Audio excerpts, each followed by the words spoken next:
Welcome to 60 Second Civics, the daily podcast of the Center for Civic Education. I'm Mark Gage.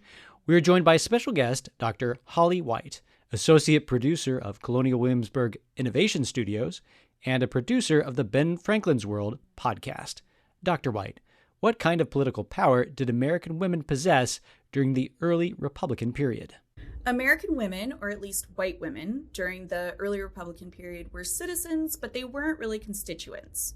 Still, from 1776 until 1807, women in New Jersey who owned property could actually vote.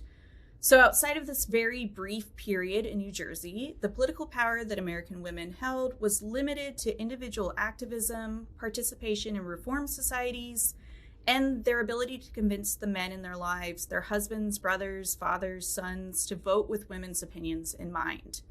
There were, of course, some influential female thinkers during the early Republican period who wrote widely circulated editorials, books, poems, and delivered lectures.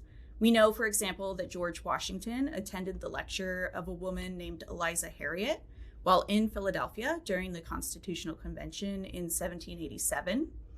Whether or not Eliza's lecture influenced or shaped Washington's thoughts during this time is impossible to say.